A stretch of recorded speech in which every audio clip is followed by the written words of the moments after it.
Selamat datang kembali di channel Uang Penting. Dalam video kali ini, kami akan membahas topik yang penting bagi para orang tua, yaitu mendanai pendidikan dan masa depan anak, strategi keuangan keluarga. Sebagai orang tua, memberikan pendidikan terbaik bagi anak kita adalah prioritas utama. Namun, bagaimana kita bisa mempersiapkan keuangan keluarga untuk membiayai pendidikan mereka? Pada video ini, kami akan berbagi beberapa strategi keuangan yang dapat membantu Anda dalam mencapai tujuan tersebut. Sebelum kita mulai, disclaimer terlebih dulu.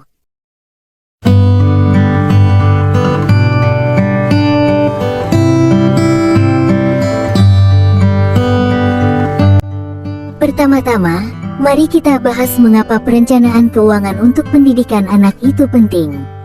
Biaya pendidikan terus meningkat dari waktu ke waktu, dan tanpa persiapan yang matang, kita mungkin kesulitan memenuhi kebutuhan keuangan di masa depan.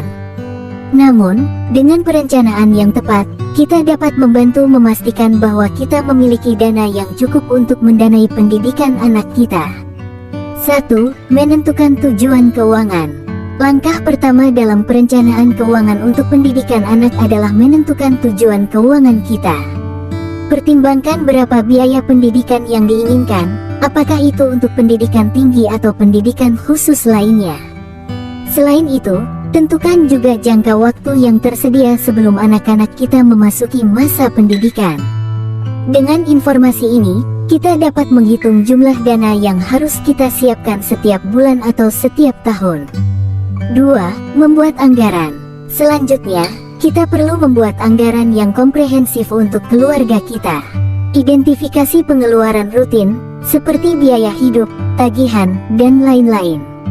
Setelah itu, identifikasi juga pengeluaran diskresioner yang dapat dikurangi atau dihilangkan untuk mengalokasikan lebih banyak dana untuk pendidikan anak.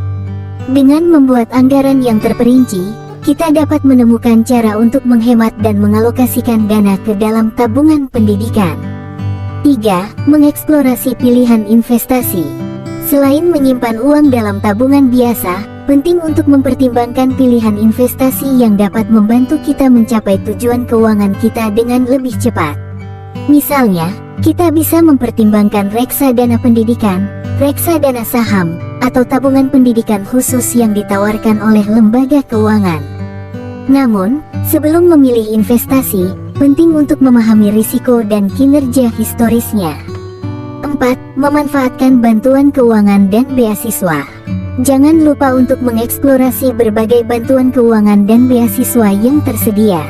Pemerintah, yayasan, dan institusi pendidikan seringkali menyediakan program bantuan keuangan yang dapat membantu meringankan beban biaya pendidikan. Lakukan riset tentang beasiswa dan program bantuan lainnya yang sesuai dengan kebutuhan anak-anak kita. 5. Mencari pendapatan tambahan. Jika memungkinkan, mencari pendapatan tambahan juga dapat membantu kita mengumpulkan dana untuk pendidikan anak. Misalnya, kita bisa mencari pekerjaan paruh waktu, menjalankan usaha sampingan, atau memanfaatkan kemampuan atau keahlian khusus yang kita miliki untuk mendapatkan penghasilan tambahan. Setiap uang tambahan yang kita dapatkan dapat diarahkan ke tabungan pendidikan. Demikianlah beberapa strategi keuangan yang dapat membantu kita mendanai pendidikan dan masa depan anak-anak kita. Perencanaan keuangan yang baik dan disiplin dalam pengelolaan keuangan keluarga akan membawa manfaat jangka panjang yang signifikan. Jadi, mari kita mulai merencanakan sekarang agar anak-anak kita dapat meraih pendidikan terbaik yang mereka layak dapatkan. Terima kasih telah menonton video ini. Jika Anda menemukan informasi ini bermanfaat, jangan ragu untuk memberikan like, subscribe, dan bagikan video ini kepada mereka yang mungkin juga membutuhkannya. Serta nyalakan lonceng notifikasi, agar tidak ketinggalan konten-konten menarik berikutnya. Jika Anda memiliki pertanyaan atau saran, jangan ragu untuk meninggalkan komentar di bawah. Sampai jumpa di video berikutnya. Tetaplah bijak dalam mengelola keuangan Anda.